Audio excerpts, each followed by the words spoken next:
Good morning, students. Today we will study the poem number 1, Storyboard, from your English second semester book. Students, before I start the poem, I will tell you this poem is completely imaginary poem and it is written by Bobby Cage. So, while reading, you must imagine, then only you will be enjoying this poem. So, let us begin the poem reading. Story boat कहानी की नाव. Okay, it is time to read a story, so climb aboard with me and we can sail a storyboat across a magic sea. कवि कहते हैं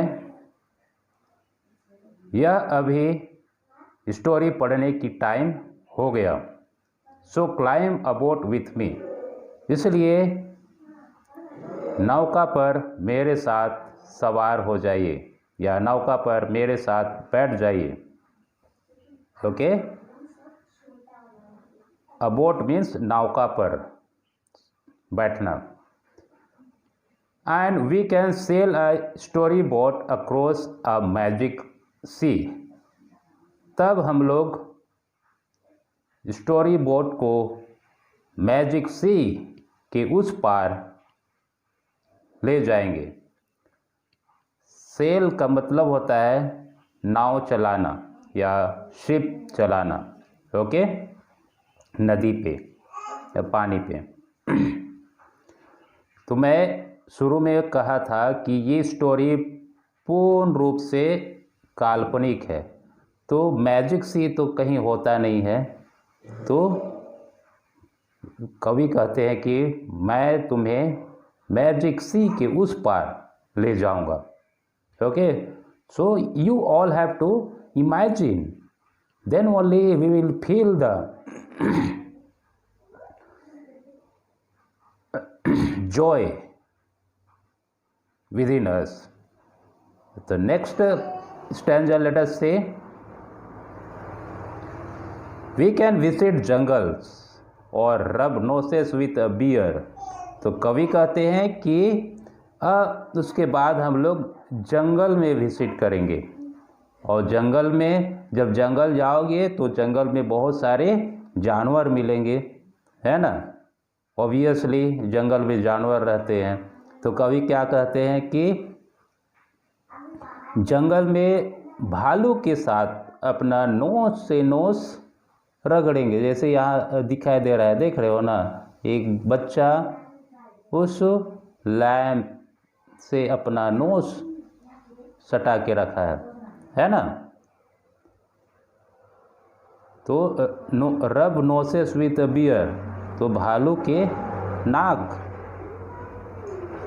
छुएंगे, है ना, उनके नाक को सहलाएंगे, कहता है. फिर we can visit any place and sail to anywhere. तो कवि कहते हैं कि हम इस स्टोरी बोट के द्वारा कहीं भी विजिट कर सकते हैं, किसी भी जगह में जा सकते हैं, कहता है. ओके, है ना, एनी प्लेस, किसी जगह, और एनीवेयर, कहीं भी जा सकते हैं और बोट को सेल कर सकते हैं, बोलता है. ओके, तो फर्स्ट स्टैंजा में कवि कहाँ ले गए थे हमें? मैजिक सी में. ओके, उसके बाद जंगल ले जा रहे हैं. अब देखते हैं थर्ड स्टैंजा में क्या बोलते हैं. We can learn a lot of stuff from sailing story boards. तो कवि कहते हैं कि स्टोरी बोर्ड सेलिंग करते दौरान हम लोग बहुत सारे चीज़ें सीखेंगे. स्टफ मतलब things. Okay, like how to ride on elephants, जैसे कि हाथियों पे कैसे सवार करना है, कैसे सवारी करना है ना। राइड मतलब सवार होना, ठीक है। हाथियों पे कैसे सवार होना है ये सब सीखेंगे कहता है। फिर कहता है और हाउ स्कंक्स गॉट स्ट्रिप्स कोट्स, और कहता है कि कैसे जंगल के कई जानवर अपने शरीर में जो लाइनदार स्किन होते हैं वो कैसे उन्हें प्राप्त हुआ, है ना। स्कन्स मतलब होता है कि जानवरों के स्किन में जो लाइनदार स्ट्रिप्ड होते हैं, जैसे कि जिराफ का देखे हैं, है ना, वाइट एंड ब्लैक पट्टी लाइन होती है, उस तरह के स्ट्रिप जानवर कैसे पाए, ये सारी चीज़ें हम सीखेंगे कहता है। ओके, अब देखते हैं फोर्थ स्टैंजा में क्या कहते हैं कवि। We can meet a bunch of kids, तो फोर्थ स्टैंजा में कहते हैं कि हम एक बच्चों की एक दल, बच्चों की एक टोली से मिलेंगे। That will be glad to know, और उनसे मिलकर के बहुत खुशी होगी।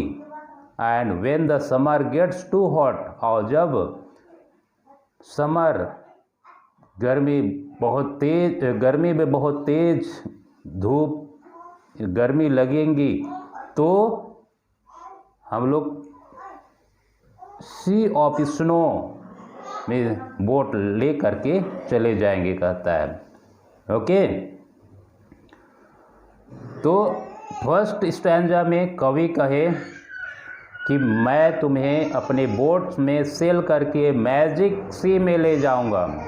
फिर कहते हैं कि उसके बाद जंगल ले जाऊंगा और जंगल में तरह तरह के जानवरों के बारे में सीखेंगे कहता है।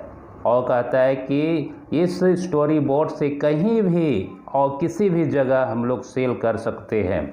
और थर्ड स्टैंजा में कहते हैं कि हम इस स्टोरी बोर्ड में सेलिंग करते दौरान बहुत सारी चीज़ों के बारे में सीखेंगे, जैसे कि हाथियों में कैसे सवार करना है और जानवर अपने शरीर में कैसे लाइनदार पट्टियाँ उन्हें मिली, ये सारे चीज़ों के बारे में सीखेंगे कहता है। और फोर्थ स्टैंजा में कहते हैं कि हम लोग एक बच्चों की एक टोली से मिलेंगे और उन्हें यह जानकर के बहुत खुशी होगी कि जब समर सीजन बहुत गर्मी होगी तो हम लोग सी ऑफ स्नो में चले जाएंगे कहते हैं। Okay, so this is a very extremely imaginary poem, so you must imagine and enjoy the poem.